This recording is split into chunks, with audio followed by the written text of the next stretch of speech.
Na kombo nzambe tata mwana pe molimo mosantu batata ba mama balanti ya ngai wa bino Guy Laurent Lobela analyste spirituel tokutani na bino lisusu une fois de plus na nzela ya ba émission tokosalelaka bino les analyses spirituelles ndenge tokolobaka ntango nyonso les analyses spirituelles tosala yango na sentiment te tosala yango na plaisanterie te tosala yango po ete yo sepela te tosala yango po ete nzambe asepela nzambe soki asepeli oyo nzambe abongiselaki yo na ngai nde tokozwa yango kasi soki nzambe asepeli te oyo nzambe abongiselaki biso tokozwa yango te.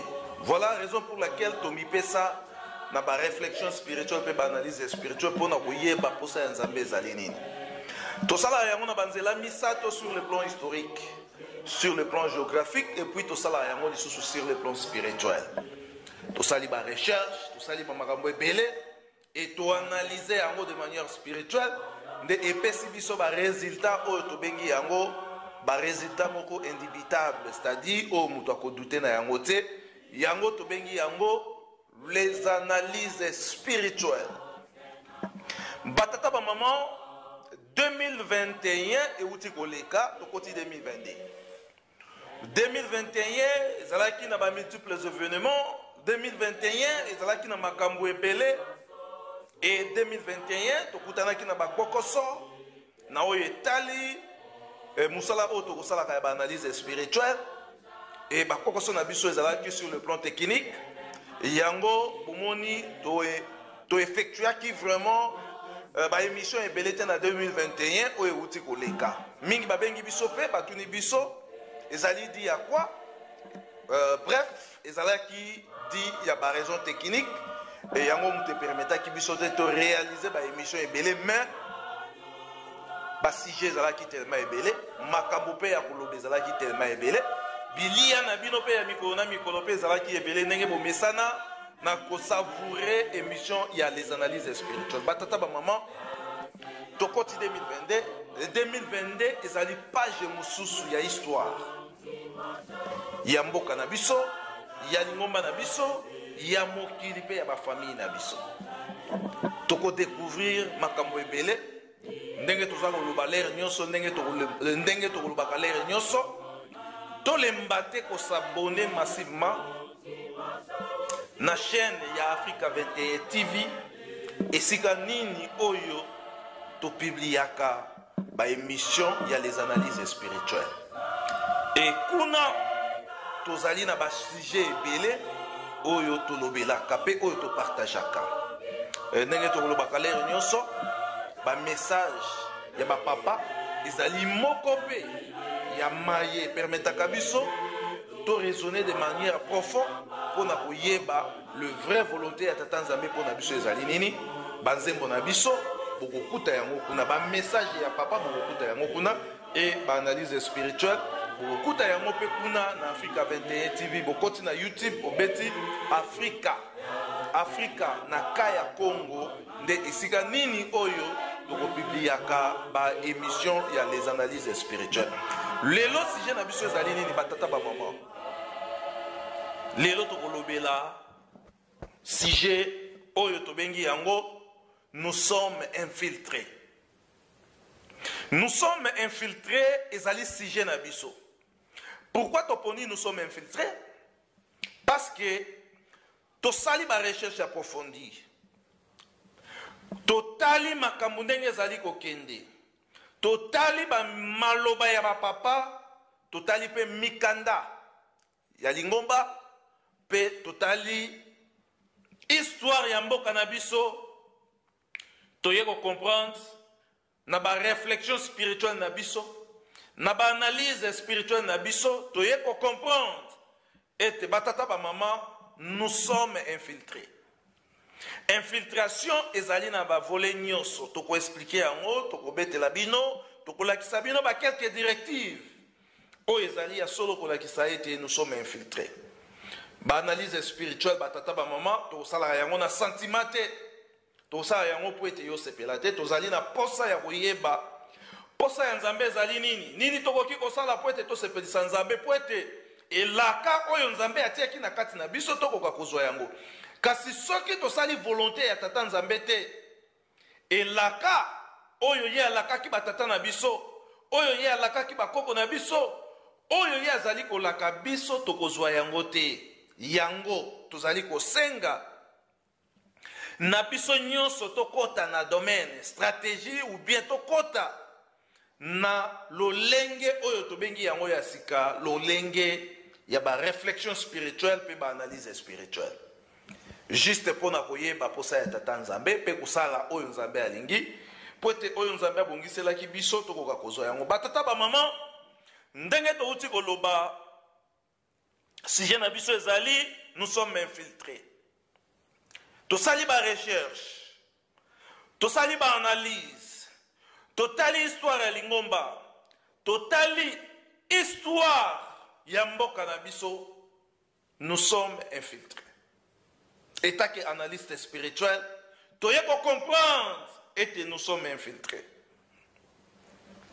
tola na émission na bokebi nyonso to comprendre pourquoi nous sommes infiltrés par rapport à quoi et banani oyo ba infiltré biso to sengi na régie au balancer biso tout d'abord message ya papa Diangenda pona to landa yango na bokebi nyonso pona to comprendre na niveau nini tozali infiltré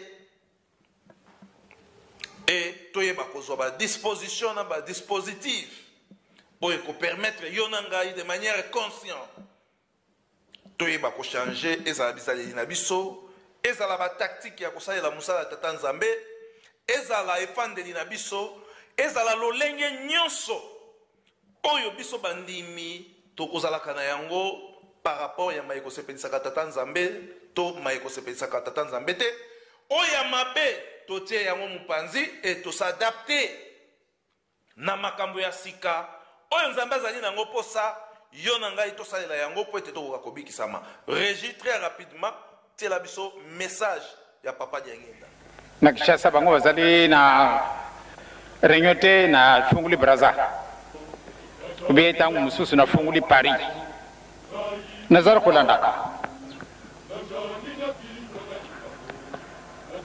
soko natali ndeko na ngai mama ndeko na ngai tata ndeko na ngai mama mwana pardon yo mutu mwindu rien à faire il tozala ndenge nini tolinga ndenge nini solution ya ba problème na biso ezali pana bakambo wana te ya solo lisanga ezali très important kasi et après eloko nini kobima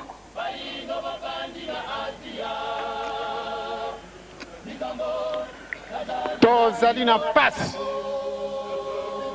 na kati na mokili mwa biso en particulier tozali na passe makamanso mazali na yo kasi mpate oyiba ntina na yango mwenye te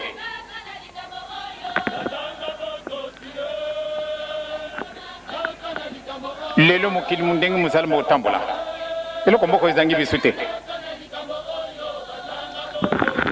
soko natali bato kuna na kati na salle de conférence et na palais du peuple ndenge bato na mayela batunda kuna mekukamwa na wakati tata mususu alobi na le 30 juin 1960 Zaïre ezalaki na yango préparé te po ate tozwa indépendance na wakati pamba te tozalaki na bato oyo bazalaki bayekolaki mingi nanu te c'est-à-dire tozalaki na bauniversitaire mingi te nawoki yango lelo oyo totuli na mboka na biso bauniversitaire bebo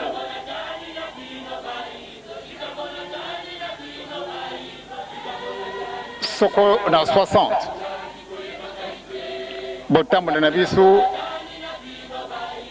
ezalaki bongo na bongo pamba te tozalaki na bauniversitaire te kasi na ntango oyo tozali le 10 mai 1992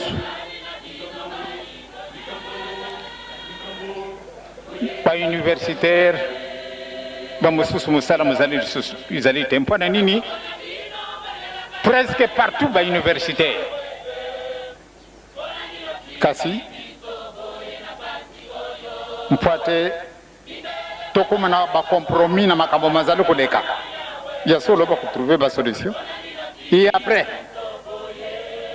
pamba te likambo wana nazali kolobaka na bino mokolo na mokolo soko tosengi na biso bolimbisi te 0 sur 0 mais epai mosusu baconférence nationale souveraine esi esalami me bazali wapi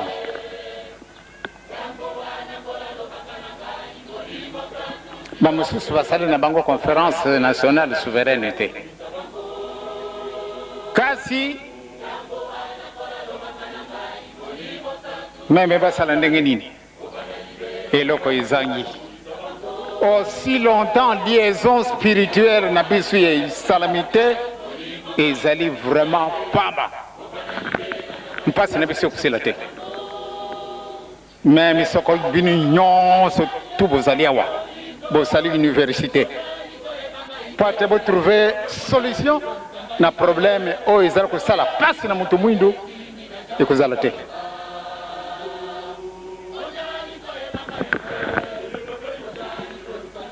eloko wana yango wana nde tozali koluka na kati na ndako na ngai nazali kotalaka makambo nazali komonaka ezali kobangisa ngai particulièrement makambo namoni lelo na bangi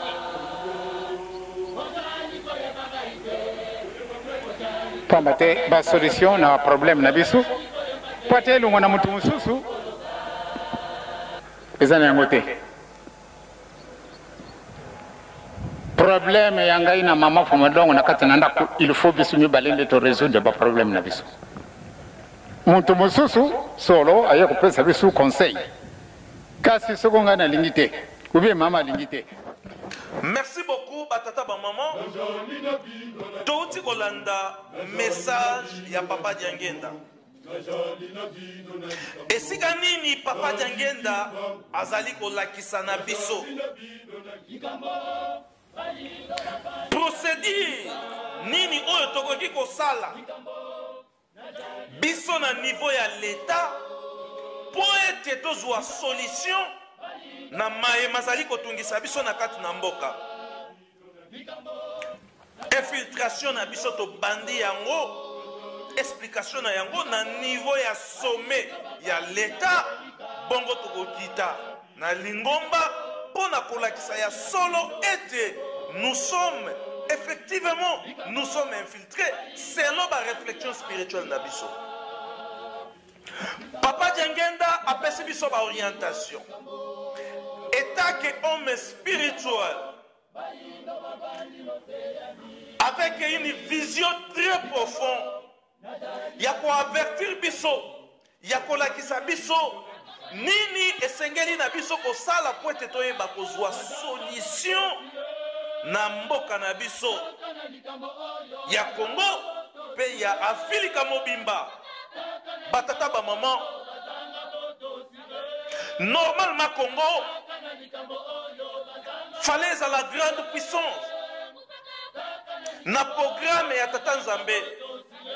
Normalement le Congo il faut ezala na baye bakomema innovation, baye bakomema nouvelle technologie et baye bakomema makambo ya sika na kati na mokili pamba te mboka ya Congo ezali mboka oyo Nzambe ye moko aponaki pweta ya kofana na kati na biso. Yango bomoni apesi biso nyonso na kati na mokili na biso, apesi biso nyonso na kati na mboka na biso. Mais le problème c'est quoi? Nous sommes infiltrés. Infiltration na biso euti wapi? Euti banda na sommet ya mboka na biso okiti na se kino epai ya biso population nous sommes infiltrés. Pour ça, donc objectif, il y a infiltration wana ezali nini? Selon le calendrier ya Nzambe, le Congo est un grand pays. Le Congo est une grande nation.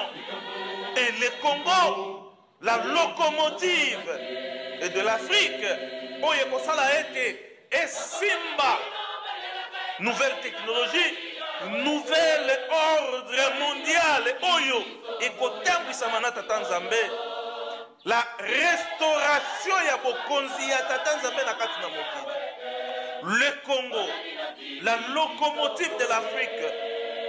Voilà programme ya tata Nzambe ezali ete mboka ya Congo va diriger le monde na 4e génération oyo ezali génération na biso.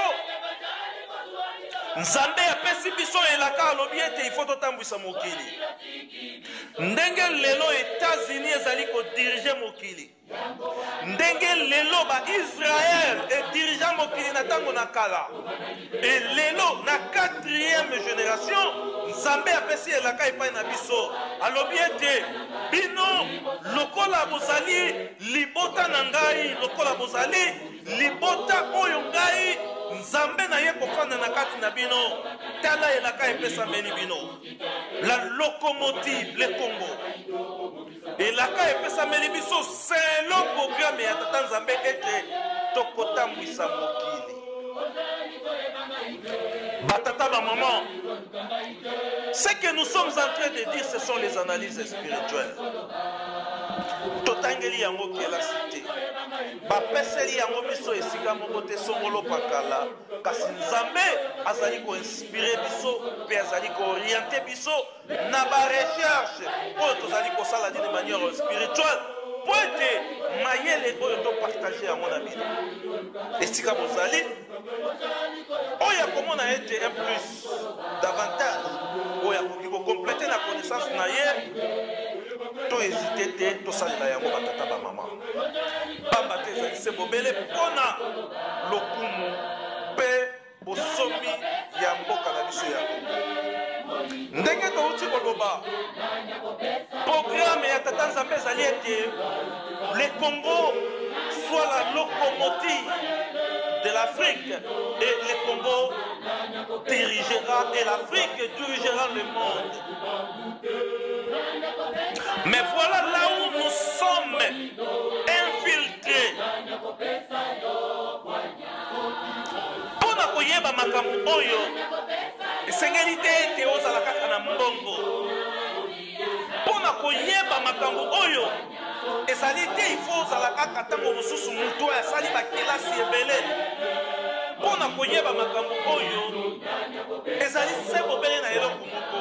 Molimo ya tata Nzambe ifo ezala na kati na yo.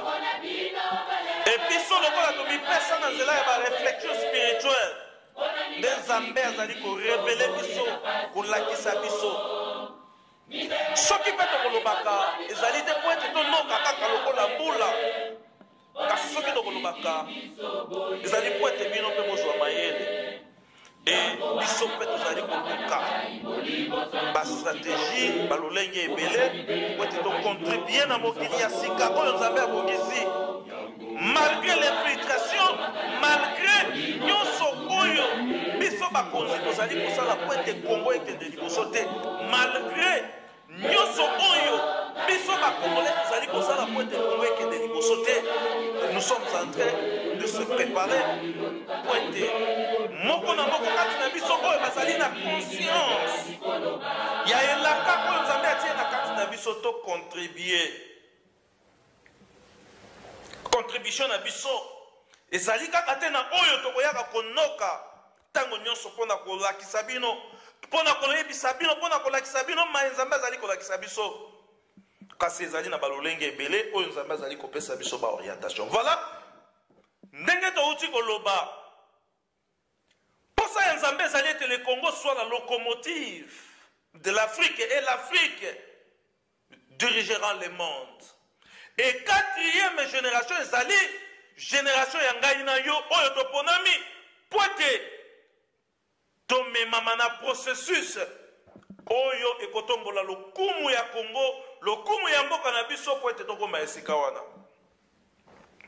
Papa Djange na yebisi biso boye. Notre problème, c'est un problème spirituel. Il faut se réconcilier na Tata Nzambe. Il faut senga bolimbisi. Mais tozali na basage. Tozali na bakonzi ya mboka.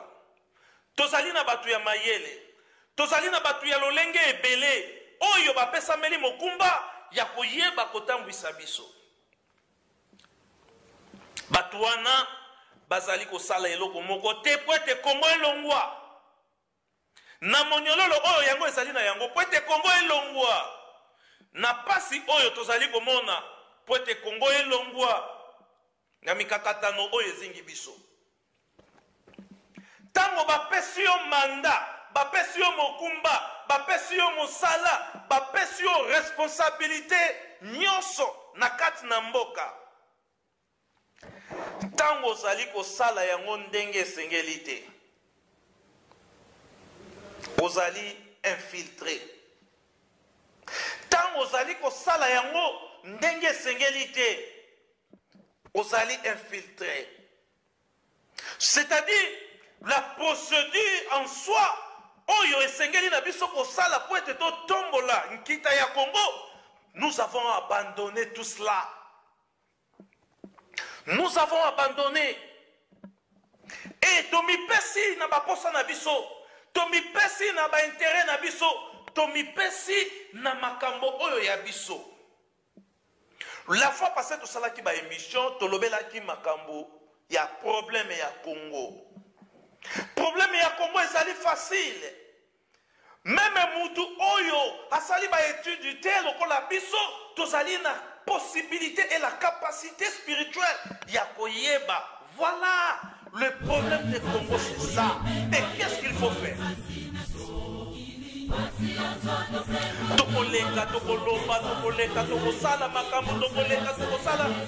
Nous avons un problème. Notre problème c'est quoi? C'est ça. Notre problème c'est ça. Papa Djangenda nous a expliqué cela. Papa Djangenda nous a montré les problèmes. C'est ça notre problème. On va régler les problèmes.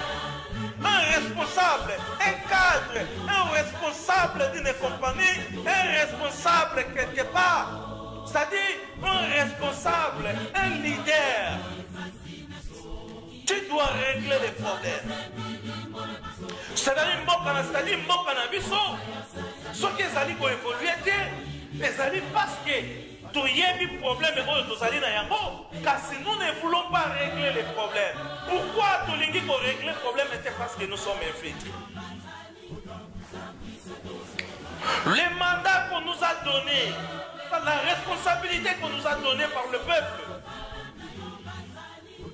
nous ne voulons pas faire de la manière pour aider cette population parce que nous sommes infiltrés. Parce que nous sommes infiltrés.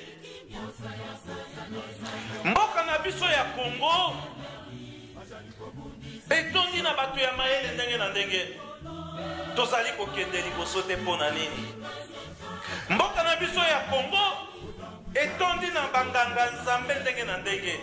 Tozali kokende liboso te mpona nini? Parce que nous sommes infiltrés. Mais qu'est-ce que nous allons dire? État qu'un analyste spirituel,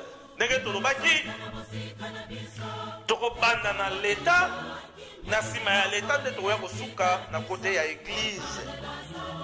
Tokolobela église kimbangisi état que madaboda cerveau montaire ya ba église oyo ekosala po ete to accéder na indépendance spirituelle. Tokomeka pe moke kolobela ba église misusu oyo tozali na yango na kati na Afrika oyo eutaki na bamboka misusu oyo ezali koopere na mabele ya Afrika. Nini tolingi toloba pona ko clôturer na oyo etali l'état na biso na oyo etali bakonzi ya mboka baye bazali kotambwisa mboka ya Congo tokolobaka yango ntango nyonso mboka na biso ya Congo soki bitumba ezali kosila te biso na bino toyebi pourkui bitumba ezali kosila te mboka na biso ya Congo soki pasi ezali kosila te biso na bino toyebi pourkui pasi ezali kosila te et responsabilité epesameli biso bapoliticien bana na présidence baministre badepute biso nyonso tozali na responsabilité wana mais toboyi koluka solution po ete Kongo ekende liboso parce que tolingi kosalela bonzoto parce que toyebi vision ya Nzambe te parce que toyebi programme ya tata Nzambe te mpona mboka ya Congo et nous voulons faire de notre propre volonté pour tosala oyo tokoki kosala na mboka na biso. Regardez, voilà là où nous sommes bloqués. Nzambe apesi biso elaka, Nzambe alakisi biso alobi bosala boye bokoka kosilisa pasi biso tolobi te tokosala lolenge wana te tokosala lolenge oyo biso tosali tobongisi. Petaki analyse spirituelle conseil na ngai ezali boye bakonzi ya mboka totala mboka ya Congo ezali na pasi problème na biso ezali nini? Peuple azali kolia te, peuple azali na difficulté, bitumba ezali kosila te, makambo ezali tellement ebele oyo peuple azali kosubir. Biso tozali bakonzi, baprésident, baministre, badepute, bakadre nyonso ya mboka na biso soki tozali koresi koluka procédure oyo tokoki kosilisa pasi ya mboka ya Congo te yango bayebisi biso ete nous sommes infiltrés. Donc si vous avez une responsabilité et que vous n'arrivez pas à faire votre tâche ou à jouer votre rôle pour être passe na Congo ici là, pour être nzala na Congo ici là, pour être bitumba ya Congo ici là, nous sommes infiltrés. Même na sommet ya mboka. Tofandi tosali ba analyse spirituelle. Totali ndenge mboka ya Congo ezali kokende. Totali ndenge ba politicien bazali koleka. Chaque fois na ba chaîne de télévision pour na kosala ba débat. Totali ndenge peuple azali kolela. Totali ndenge bitumba ezali kosila te na kati na mboka na biso. Totali responsabilité na confiance. Oyo peuple apesi e totali passe ya population. Totali problème ya Congo. Totali ba réflexion spirituelle. Totali ba analyse spirituelle. Nous avons compris quelque chose. Mais c'est quelque chose que nous avons compris. Ndeto lobi boyo. État qu'analyste spirituel, état qu'un analyste spirituel, les jours où le peuple congolais a koyeba été souffrance na ye, malheur na ye, pasi o yazali komona, ezali di yaba konzi, to ba politiciens o batambwisa kabiso, juste des politiciens. Soki biloko ezali te na mboka na biso ezali ba politique. Soki bitumba ezali kosila te na mboka na biso ezali ba politique. Soki pasi ya mboka na biso ezali ko persister ezali ba politique. Donc le jour où le peuple congolais a ko découvrir en âme et conscient que passe na biso, malheur na biso, ba douleur na biso, maenyoso tozali ko subir ezali di ya ba politicien na biso. C'est-à-dire ba contrat na bango, ba accord na bango, ba deal na bango, ba makambo na bango nyonso, mutema mabe na bango, makambo nyonso oyo bazali kosala yango emeli biso passe o classe politique na Congo ekozala lisusu te. Mutu oyo akozala na posa ya kosala lisusu politique ya kozala te. Pourquoi? Parce que nous avons détecté selon la réflexion spirituelle na biso ete notre malheur, notre souffrance, notre douleur, notre Donc, je ne sais pas quoi dire. Tous les maux que les peuples congolais sont en train de subir. Et les jours-là, on dira fin à la politique. Et beaucoup de politiciens vont fuir, vont traverser, même les mailles, les rivières, pour aller s'installer ailleurs. Pourquoi? Parce que le peuple congolais a souffert tant et belé. Batata ba maman ndenge to uti koloba wana ezalaki parti ya politique oyo tozalaki na posa ya kosala selon ba réflexion spirituelle na biso parce que to fandi totali na mosika totali to analyser de manière d'une autre et to landi archive et historique ya mboka na biso to comprendre que non nous sommes infiltrés jusqu'au sommet de l'État selon ba réflexion spirituelle. Et nous avons tant des exemples que Toki Kopesa, Oyo Moutou, Akoki Anoke jamais qu'on confondre biso que nous sommes infiltrés. Pour ceux qui tozali na posa réellement ya kobongisa mboka ya Congo, ceux qui tozali na posa réellement ya kosala 1+ pour être Congo et kende liboso, tozwa ba parti politique nyonso, oyo eleka na mboka na biso. Tozwa ba représentation ya ba parti politique nyonso oyo eleka na mboka na biso tolekisa yango na eye spirituel tokomona ete parmi bango nyonso mutu azali na posa ya kobongisa Kongo azali te parce que mutu oyo azali na posa ya kobongisa eloko dès le départ la façon dont il va commencer, la façon dont il va commencer, la façon dont Tokoban de la fondation, vous allez découvrir que non, cette fois-ci, nous sommes en train de s'orienter vers l'Orient. Et cette fois-ci, nous sommes en train de s'orienter vers l'horizon. Topesi exemple typique. Pona otongandaku, c'est la fondation. Déjà fondation ce que zo sala yango malamu te muto ayebi ko tonga ko ya oyebisa non non non non non fondation oyo ndako ko umela te ko kweya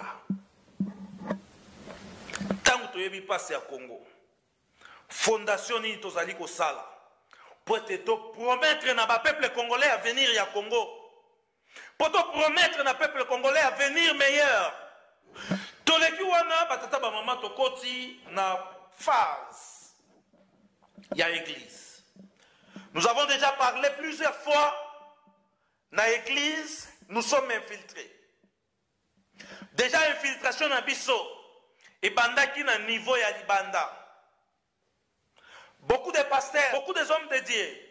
Otozalaki na bango na Congo, ils étaient fake. Bazalaki ba fake.